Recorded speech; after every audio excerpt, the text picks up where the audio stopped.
बच्चों, कैसे हैं आप लोग? आशा करता हूँ सभी लोग अच्छे होंगे और अपनी तैयारी को बहुत अच्छे ढंग से कर रहे होंगे। प्यारे बच्चों, आप सभी के लिए 2025 बोर्ड एग्जाम को ध्यान में रखकर क्लासेस को स्टार्ट कर दिए गए हैं।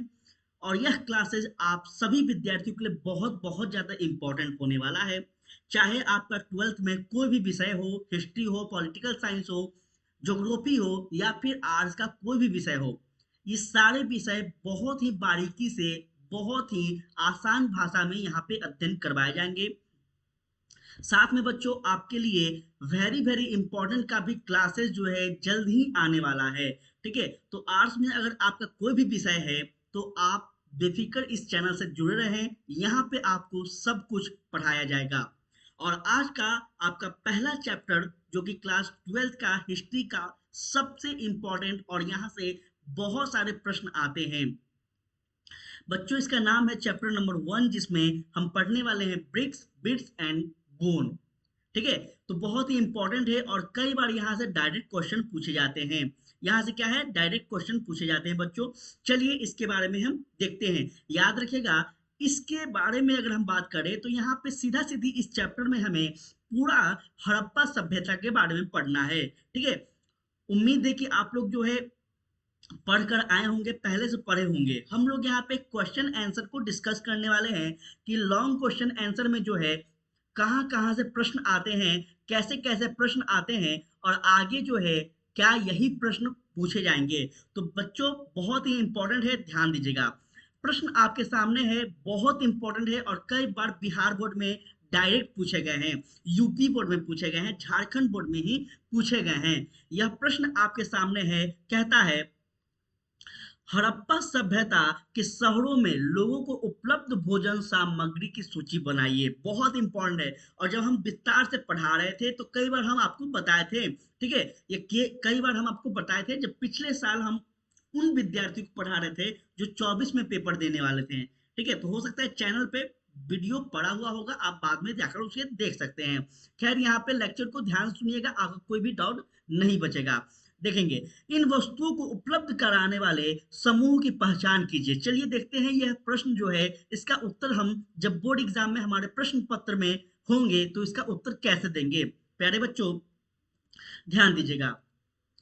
देखेंगे, सबसे पहले उत्तर यहाँ पे ध्यान देंगे। शहरों में रहने वाले हड़प्पा सभ्यता के लोग को भोजन की सामग्री जो थे वो हम पॉइंट में लिखेंगे। सबसे पहला है, पेड़ पौधे के उत्पादन किया करते थे। ठीक है, हड़प्पा सभ्यता के जो लोग थे ना, वो अपना भोजन कहाँ से प्रारंभ करते थे, कहाँ से प्राप्त करते थे साथी? तो याद रखेंगे, पेड़ पौधा। क्योंकि उस समय क्या था, उस समय के इतना खाद्य पदार्थ तो था नहीं। उस समय क्या, बड़े बड़े फैक्ट्री तो थे नहीं, तो वो जो कुछ भी करते थे वो प्रकृति से ही प्राप्त करते थे। क्लियर है?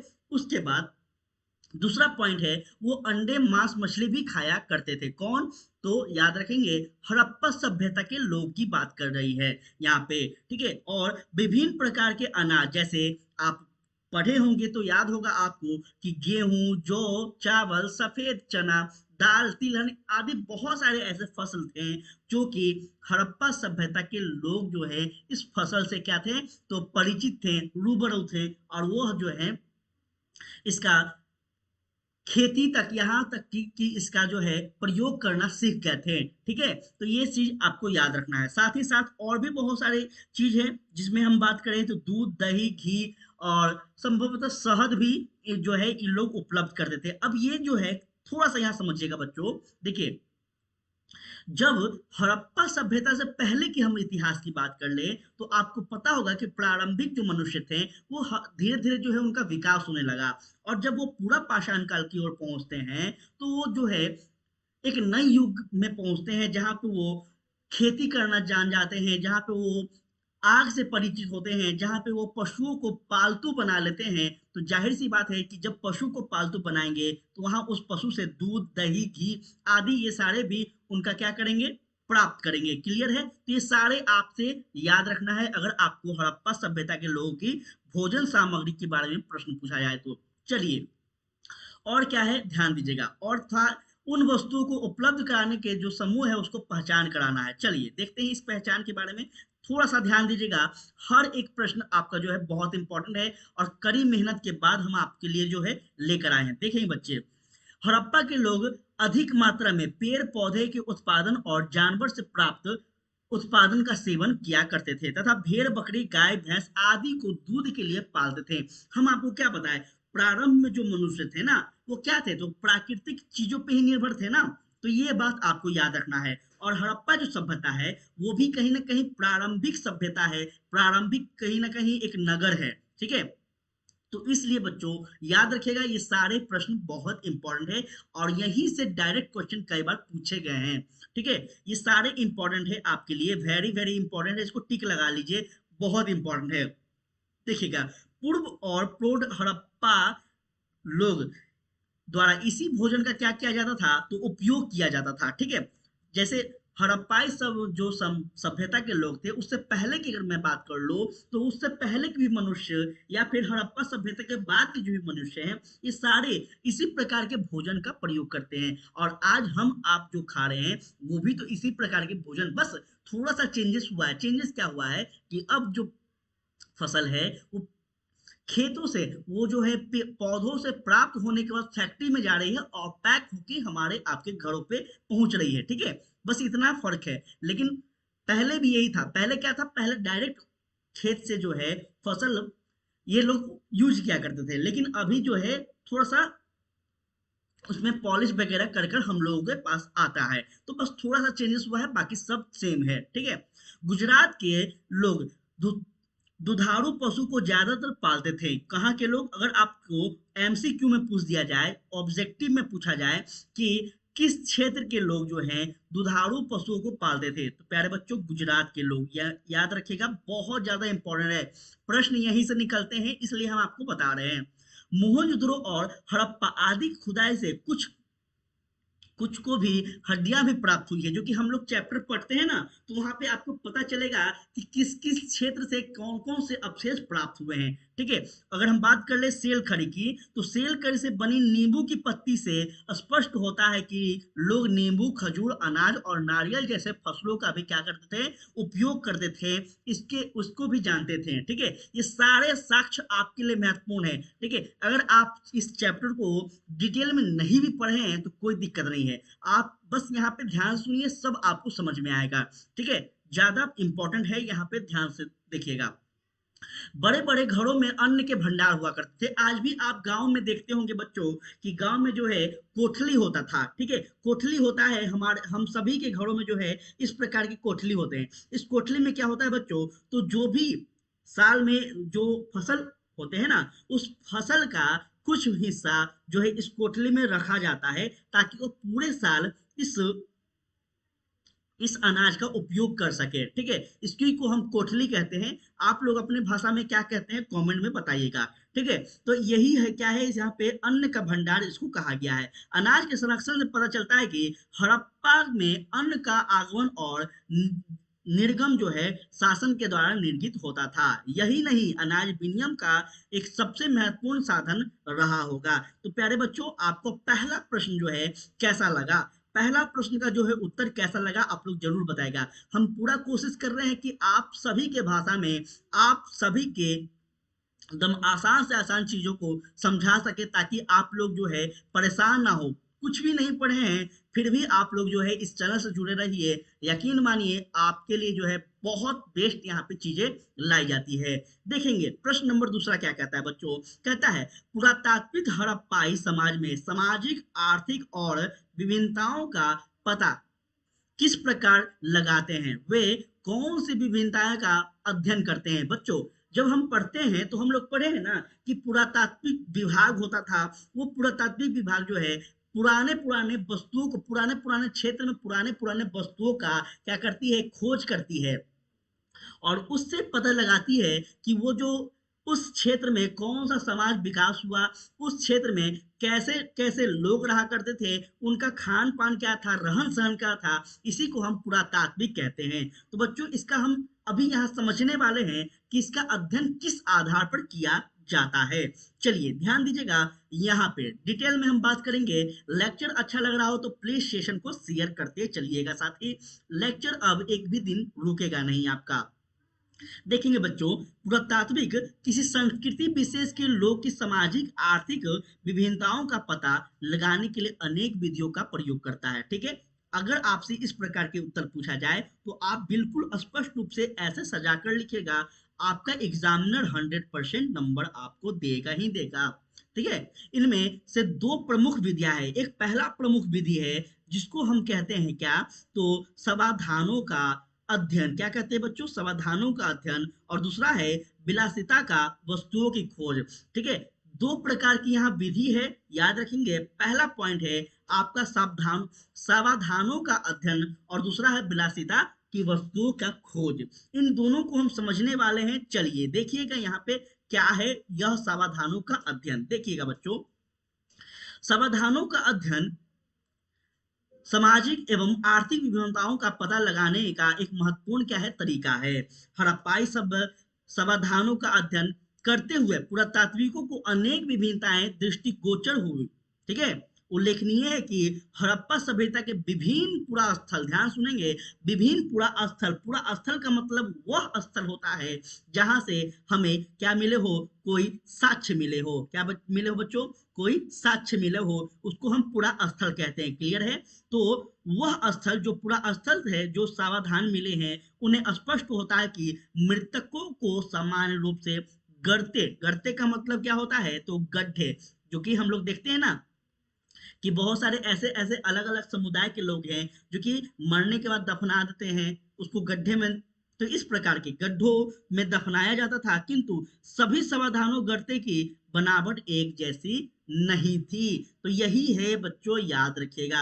अब इन चीजों से क्या पता चल रहा है, तो पुरातात्विक विभाग जो है इन चीजों से पता लगाता है कि उस समय के जो लोग थे, उस समाज के जो लोग थे, वो अंतिम संस्कार किस प्रकार से करते थे। साथ ही साथ बच्चों याद रखेंगे, जब वो गड्ढे में उस अस्थि को निकालते हैं तो उनको पता चलता है उसमें अलग अलग प्रकार के जो एलिमेंट होते हैं ना, उस एलिमेंट के आधार पर ये अध्ययन करते हैं कि उस समय में लोग किस प्रकार के अनाज खाया करते थे, किस प्रकार के जो है वस्त्रों का पहना करते थे, कौन से आभूषण पहना करते थे, ये सभी। क्योंकि जब भी हम किसी व्यक्ति को दफनाते हैं तो उसके साथ ये सारे चीज जो है जरूरत का गड्ढे में हम रख कर आते हैं। आज भी हमारा ये कल्चर है, पहले भी था।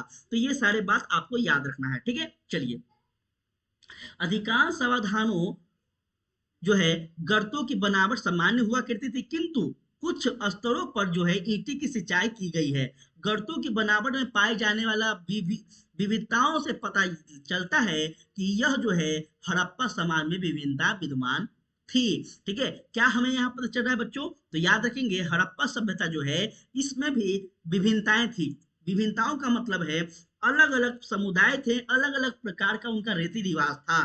ठीक है, ऐसा नहीं था कि हर प्रकार के लोग जो है एक ही रीति रिवाज को मानते थे। क्लियर है बच्चों? चलिए आगे बढ़े। ईंटों की सिंचाई वाले गर्द उत्तराधिकारी वर्ग अथवा संपन्न वर्ग के समाधानों में रहा करते थे। साथ ही साथ बच्चों यहाँ ध्यान दीजिएगा, देखिए समाधानों गर्गों में सब समान रूप से उत्तर दक्षिण में रखा करते थे। ठीक है, उत्तर दक्षिण में जो है ये आप आज भी वर्तमान में अगर कोई विद्यार्थी ऐसे होंगे जो अपने गांव समाज में, अपने परिवार में किसी के भी अंतिम संस्कार में गए होंगे, तो बच्चों आप लोग देखे होंगे कि किसी भी व्यक्ति को जब दफनाया जाता है तो उन्हें उत्तर दक्षिण दिशा में लेटाया जाता है। और यह बच्चों आपको हमारे भारत में जो ये सभ्यता है, लगभग आपका 1000 पुराना वर्ष जो हमारा सभ्यता है इसमें हमें दिख रहा है। तो कितना इंपॉर्टेंट है इससे आपको पता चल रहा है। ठीक है, यहाँ पे हम लोग हर चीज प्रकार से क्लियर करेंगे। ठीक है, क्वेश्चन आंसर को क्वेश्चन आंसर के लेवल को समझेंगे। साथ में वैसे विद्यार्थी जो इस चैप्टर को नहीं पढ़े हैं,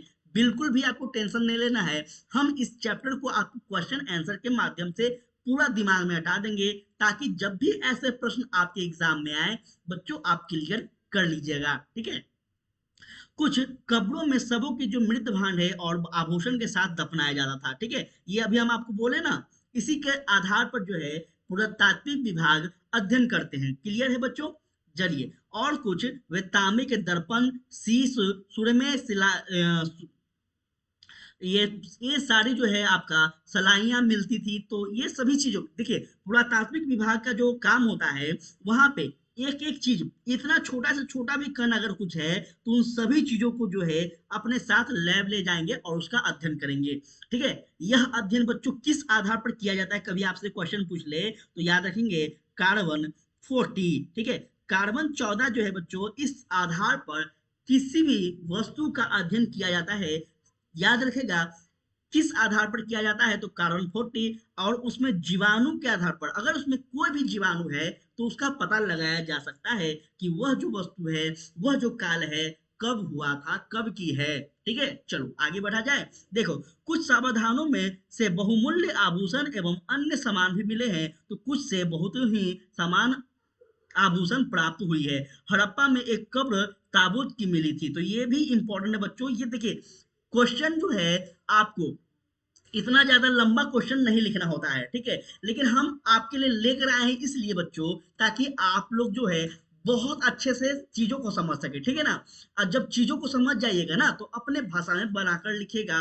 किताबी ज्ञान से जो है रट्टूमल नहीं बनना है, चीजों को समझना है। ठीक है बच्चों, देखिए अब दूसरा पॉइंट है विलासिलता की वस्तुओं का पता कैसे लगाया जाता था। देखिए अब इसका अध्ययन करेंगे हम लोग यहाँ पे इसका अध्ययन करेंगे। देखो, सामाजिक एवं आर्थिक विमानताओं के अस्तित्व का पता लगाने की एक अन्य विधि जो है, इसी को हम बच्चों क्या कहेंगे, तो विलासिता की वस्तुओं का पता लगाने की विधि कहते हैं। ठीक है, समाधानों से उपलब्ध होने वाली वस्तुओं का अध्ययन करके पुरातात्विक उन्हें दो वर्गों अर्थात उपयोगी और विलास वस्तु में विभक्त करते हैं। कौन करते हैं, तो पुरातात्विक। याद रखेंगे बच्चों, बहुत आराम से पढ़ा रहे हैं तुम तोड़ तोड़ के।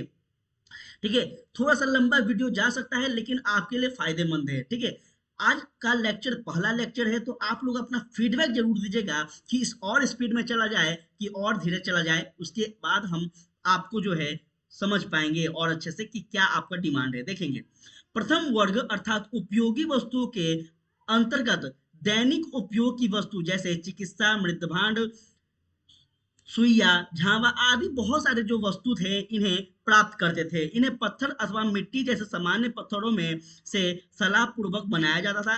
क्योंकि अभी आपको पता है ना कि हड़प्पा सभ्यता के जो लोग हैं, इसको हम स्टोन एज के नाम से भी जानते हैं, इसको हम आपको जो है कास्य काल के नाम से जानते हैं। तो ये सारे बच्चों याद रखेंगे, इस समय जितने भी चीज हो रहे हैं आपको तांबा से बनाए जा रहे हैं, या इससे पहले की जो चीजें हैं वो पत्थरों से बनाए जाते थे। क्लियर है, तो इसको याद रखिएगा। और सबसे महत्वपूर्ण बात आपको याद रखना है कि हम 2-3 क्लास आपका जो है ऐसा ही ऑफलाइन लेंगे। ठीक है ना, अपलोड डायरेक्ट करेंगे। आप लोग का फीडबैक अच्छा रहा, अगर कमेंट आप लोग करेंगे, शेयर करेंगे, तो हम बच्चों जल्द ही आपके सामने लाइव आने लगेंगे, डेली रेगुलर। ठीक है, ऐसे ऐसे क्वेश्चन आपका सब्जेक्टिव ऑब्जेक्टिव सब कुछ लेकर, बस आपको बताना है, आपको साथ देना है। देखें, इसी प्रकार की वस्तु सामान्यतः सभी हड़प्पा पुरा स्थल से प्राप्त हुई है और विलेसिता की वस्तु के अंतर्गत वे महंगी अथवा दुर्लभ वस्तु सम्मिलित कर की गई है। ठीक है, जिनका निर्माण स्थानीय स्तर पर अनुलभ अनुपलब्ध पदार्थों से अथवा जटिल तकनीकी के द्वारा की गई है। यह किसने कहा है, यह कह रहा है पुरातात्विक विभाग कि कहीं से भी अगर हड़प्पा सभ्यता के कोई भी साक्ष्य मिले हैं तो ये सारे के सारे साक्ष्य बच्चों क्या है, महत्वपूर्ण है। और महंगा से महंगा क्या है, महंगा से महंगा वस्तुओं का जो है बनाए जाते थे, जो कि आज के समय में मिलना संभव नहीं है। इसलिए इस सारे चीज को जो है संभाल कर रखा गया है। ठीक है, आगे बढ़ते हैं, थोड़ा देखिएगा। देखेंगे बच्चों, यहाँ ध्यान दीजिएगा। ऐसी वस्तुएं मुख्य रूप से हड़प्पा एवं मोहनजोदड़ो जैसे महत्वपूर्ण नगरों से हमें क्या होती है, प्राप्त होती है। बच्चों याद रखेंगे, जिस क्षेत्र में लोग रहेंगे वहीं से ना कोई एविडेंस प्राप्त होगा। जैसे अगर आप पटना में रह रहे हैं, आप बिहार शरीफ में रह रहे हैं, आप राजगीर में रह रहे हैं, आप कहीं भी रह रहे हैं, तो आप जहां रह रहे हैं आने वाले समय में वहीं से ना आपका साक्ष्य मिलेगा। तो जाहिर सी बात है कि हड़प्पा के जो लोग जिस क्षेत्र में रह रहे हैं वहीं से पुरातात्विक साक्ष्य प्राप्त होते हैं। ठीक है, इसको याद रखेंगे, बहुत इंपॉर्टेंट है। चलिए आगे बताते हैं बच्चों। ऐसी प्रतीत होता है कि हड़प्पा समाज में विद्वान जो विभिन्न प्रकार की जो प्रमुख वस्तुएं थी उसी आधार पर जो है आर्थिक घटक ही जो है होता रहा होगा। उदाहरण के लिए अगर हम बात कर ले तो कालीबंगन, कालीबंगन एक बहुत ही महत्वपूर्ण स्थल है आपका हड़प्पा सभ्यता का। बच्चों कालीबंगा जो है यह खास करके हम अगर बात कर ले तो व्यापार के लिए बहुत महत्वपूर्ण स्थल था। ठीक है, यहाँ से मिले साक्ष्य से पता चलता है कि पुरोहित दुर्ग से ऊपरी भाग में रहा करते थे। इससे हमें क्या पता चल रहा है बच्चों, तो पुरोहित जो कि एक खास वर्ग से आया करते थे उस समय, यह जो है एक खास क्षेत्र में रहा करते थे, ऊपरी क्षेत्र में। ठीक है, यहाँ के अगर हम क्षेत्रों की बनावट की बात करें बच्चों, तो यहाँ का जो क्षेत्र है एक ऊपरी स्थल था और एक निचली। ठीक है, ऊपरी वाले जो क्षेत्र थे यहाँ पे जो है खास लोग रहा करते थे, जैसे पुरोहित कह लें हम या फिर हम शासक वर्ग कह लें। और जो निचला स्तर था ना बच्चों, याद रखेंगे, यहाँ वो लोग रहा करते थे जो ये इस समाज के, इस राज्य के श्रमिक लोग थे, मजदूर वर्ग थे। ठीक है, तो इसको याद रखेंगे बच्चों आसान से।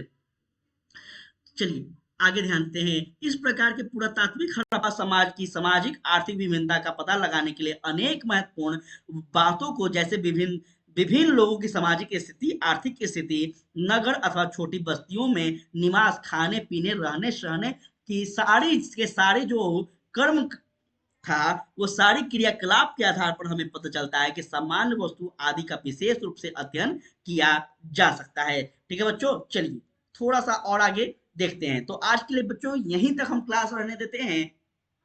अभी बहुत सारे प्रश्न हैं, लगभग आपका जो है 10 क्वेश्चन आपका जो है इस चैप्टर से है। और यकीन मानिए ऐसे ही हम पूरा क्वेश्चन बैंक से अब तक याद रखिएगा, झारखंड बोर्ड, यूपी बोर्ड और बिहार बोर्ड, इन तीनों बोर्डों को जो है हम लगभग 10 से 15 वर्षों में ऑब्जेक्टिव हो या फिर सब्जेक्टिव, सारे क्वेश्चन को एक जगह करके हम आपको ला रहे हैं कि किस चैप्टर से कितने क्वेश्चन पूछे गए हैं।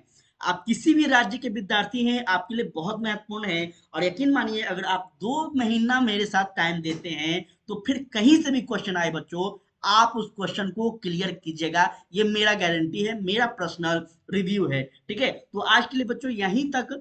उम्मीद है कि आप सभी को अच्छा लगा होगा। देखिए अच्छा लगे तो प्लीज शेयर कीजिएगा और सबसे महत्वपूर्ण बात बच्चों, कमेंट कीजिएगा। हम आपको बताएं कि हम जल्द ही आपके सामने लाइव सेशन लेकर आएंगे, लेकिन आपका फीडबैक अच्छा होगा तो। ठीक है, तो आज के लिए इतना ही। जय हिंद, जय भारत।